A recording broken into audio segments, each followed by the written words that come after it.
Hello everybody and welcome to Forever Sports and a big week ahead for the Springboks following quite a disappointing game over the weekend against Italy. Yes, scoring 6 tries, yes, beating them by almost 20 odd points, but a very poor second half where the Boks actually conceded more points than they scored.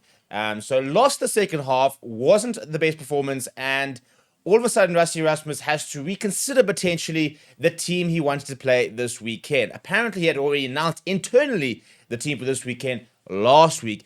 And the Springbok coach now saying in his post-match press conference that they might have to reconsider what that team was going to look like. We might have to see players shifting to the bench with the starting lineup, for example. Some players that played well, potentially getting another opportunity. So it's definitely not going to be the exact same team they had planned on playing down in Gqeberha. But it's an interesting situation because at the same time, the team didn't play as well as they would have liked. That's almost tempting to then say, right, well, then let's see what the other team can do, you know? But also, there's a sort of feel that, well, if that's one of our stronger sides and they struggled, then maybe we need to show Italy a bit more respect because we can't afford to lose to them. You know, with all the ranking points available this year for the Rugby World Cup draw, we lose to Italy, for example, we can slide down quite quickly and you can't afford a potential surprise. And I think that is probably what the Springbok coaches will be worried about. If they rotate too much, if things don't gel, this Italian side, which actually looked really competent in the second half, there might yet be a shock there, and we can't afford to lose games like this. Now, I don't think we would lose games like this if we were to rotate and name, inverted commas, a more sort of traditional second string side. You know, everybody very quick to say we don't really have a first team and a second team or A team, B team. We do. You know, we've definitely got a team that we're going to play against the All Blacks versus a team we're going to play against Georgia. You know, and that's not to say that there's anybody here who doesn't deserve to be in the squad, but there's definitely players who, if you were to play in the World Cup finals and the World Cup playoffs, you'd select certain teams. In fact, we actually selected the same starting 15, 3 games in a row. You know, when it came to the twice in a row in the World Cup, and we made one change for Pollard in the final. You know, so we do have a team and a inverted commas B team. It is far less of a case than maybe it was a few years ago because, you know, now we sort of rotate in and around that squad and we've kind of got a much bigger playing pool and we give more responsibility to players. So there isn't sort of players who are getting a free ride at all. But there's definitely sort of players who are still sort of coming into the team and, you know, finding their feet and players who are very settled. You know, you can't sit there and say that, you know, Pieter-Steph du Toit, for example, is in the same sort of standing as a Vincent Tuka. So what do we do? And that's sort of the big question, isn't it? It's how do we find that balance this weekend of giving young players and players who are hungry the opportunity to put their hands up whilst ensuring we get the result, whilst ensuring we still progress as a team and get us playing the way we'd like to play. And I think you got to go with a bit of a hybrid approach. I do think we need to make a few changes, but I do also think that we need to make sure we've got a team that's going to really push on the front foot, and we need a really big performance. Because then we go against Georgia, then we've got basically almost a month break before we take on Australia twice in August, New Zealand twice in September, Argentina home and away, and then a very, very difficult end-of-year tour. So the next 2 matches are really our biggest opportunities to rotate.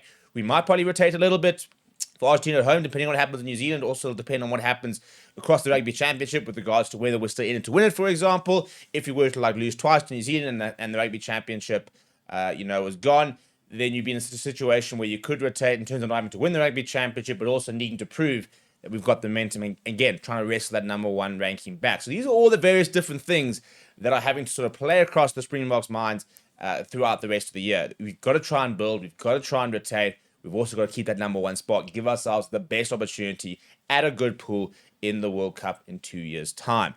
I don't think it'll be necessarily particularly reflective rankings at the end of the year. You know, Wallabies rather not going to get ranking points against British and Irish Lions, for example. We might see some of the British and Irish Lions nations suffer a little bit, and they're playing kind of lower ranked sides in the incoming, apart from England playing Argentina, but they did win.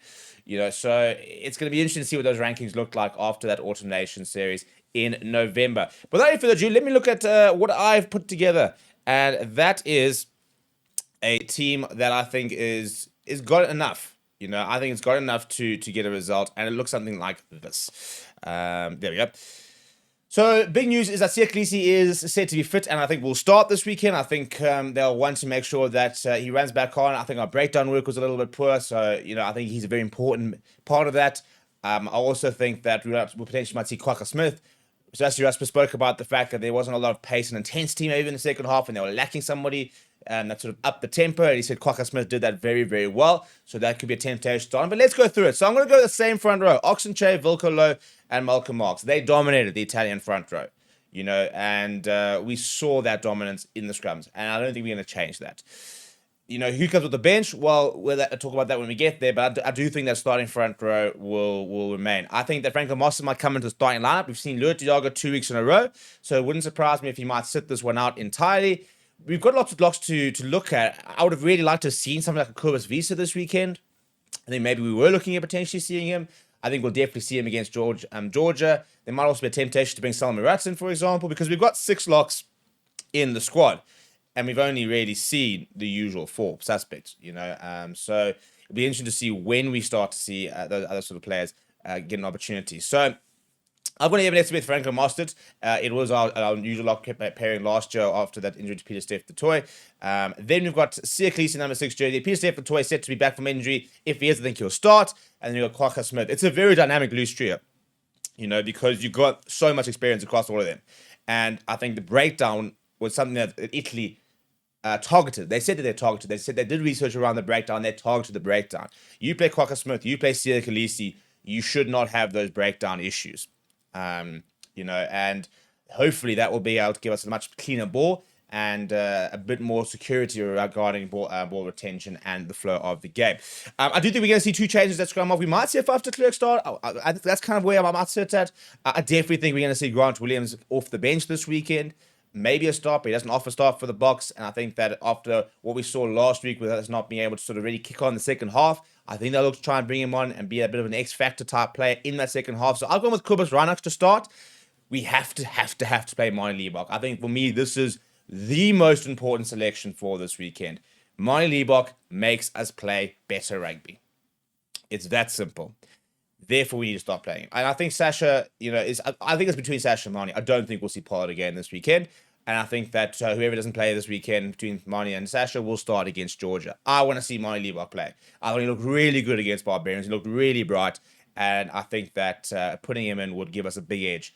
From a goalkeeping point of view, if you've got Faf de Klerk starting, he can help out there. You've got Damien Willems. He's been spending a lot of time on his goal kicking. But at the same time, Manie looked pretty good against Barbarians. He was striking that rhino ball pretty well. So I do think that should be a change there. They've only made 2 other changes to the back line. So in the centre, I think Andre Este isn't going to get a run here. Nothing against Damien Delaney, but I think we'll just do that rotation. Jesse Kriel outside centre. I think we might see Ethan Hooker against Georgia. I'll be surprised if we see him this weekend. They do rate him. He's been around there. They do looking at as an outside centre. So I personally think they'll go Andre Este next to Jesse Kriel. And then against Georgia, we might see an Esther Hayes and Hooker combo. Or even a David Williams Hooker combo, for example. And then I've brought Indel van der Merwe in for Cheslin Colby. Could be in for Kurt Lawrence as well. I'd just like to see him get it around. I think we'll see Makazole Mapimpi against Georgia. But I'd really like to see Edel van der Merwe get a go. Because I think that Edville, Kirtley, and Cheslin are going to be the 3 wings moving forward. I think Makazole Mapimpi probably won't make the next World Cup. So I'd like to see Edel van der Merwe get a run. And I think Dane Vincent will get another opportunity. Especially with being able to add as a second goal kicking option, and obviously going a potential 6-2 split, he then covers inside centre, which an Aphelele Fassi, for example, would not. I think we'll see Fassi against Georgia, and then for me, big course he made against Australia. On the bench, putting him Marnus van der Merwe. First of all, I thought Bongi Manambi struggled a little bit in the weekend. Wasn't at his characteristic best. I would like to see Marnus van der Merwe get an opportunity. I also think that if you've got Kwagga Smith starting, you need a fetcher on the bench. He is a fetcher. He's very, very good at the breakdown. So I think that gives you those options. You've got Malcolm Boks and Kwagga Smith as your 2 potential fetchers in our starting lineup. And then off the bench, you've got Marnus van der Merwe who can do that role as well. Jan Wessels, Vincent Koch, I don't think we'll see a bone fenter. We might see him against Georgia. Thomas Totoy, I think potentially also obviously a potential option, but they keep trying to give Jan-Hendrik Wessels those opportunities. And I think they view Thomas Totoy more as a traditional tight head, and I'd be surprised if he then gets the nod ahead of Vincent Koch. Having said that, I don't think our pack last weekend was particularly good off the bench, so there might be a temptation to go Thomas Totoy at loose head as the replacement, Vincent Koch as the tight head. I think we'll see Asinati and Tlabakanye make his official debut, get his first test cap against Georgia as well. And then on Archis Neyman, Vincent Tsuka, Jasper Wiese. Vincent Tsuka can play at lock or on the flank. I also think we could see a Peter Steph Totoy shift to the number 5 jersey. And Archis Neyman could then go to number 4. So, the second half sort of pack could look a little bit like Marnus van der Merwe, Jan-Hendrik Wessels, Vincent Koch. You could have Archis Neyman and Peter Steph Totoy as the 2 locks. You could have a Siya Kolisi Vincent Tuka, Jasper Wiese. You could have a Kwaka Smith, Vincent Tuka, Jasper Wiese, for example. So there's options there, and I'd really like to see Vincent Tuka get more opportunities, because I think he has one of the few players who stood up in the last couple of weeks. And then I've got Grant Williams and Sacha Feinberg-Mngomezulu. I think we'll see Vili lose 100 at Mbombela. I could be very wrong. We could see it down in Gqeberha. But my gut says I think that they'll try and make a really big thing at Mbombela against Georgia. And we saw it last year with Eminem Smith when he came the most cap block, and they pulled out all the stops. It was really, really cool. So hopefully, well, not hopefully, but maybe that's what they might look at for Vili Leroux's 100th game.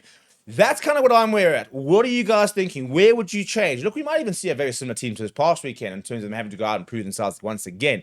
Leo Diago, for example, I think would be very unlucky to miss out. I wouldn't say I'm dropping him, but I think we also need to look at certain options there. So, yeah, I don't think... The problem with this team is that we may not be looking at enough sort of new players, but there is a Miles van der Merwe who'll be making his test debut in it, for example. It is Andre Esterhuizen getting a run. It is Edel van der Merwe getting a run. Kubus Ryan, Martin Liebach coming in. Siya Kolisi, PSF coming in. So there are changes to this team, quite a few changes to this team. Some people might be sitting there saying, we need to see more of Ethan Hooker. We need to see an Asenate and Clave Kanye. You know, we need to see Makazulu Pimpi. We need to see Aphelele Fassi. But this is kind of where I'm at. What would you change? Let me know down in the comments below. Smash the like on the video. Subscribe to the channel as well. Thank you very much for watching. My name is Steve. I'll chat to you soon.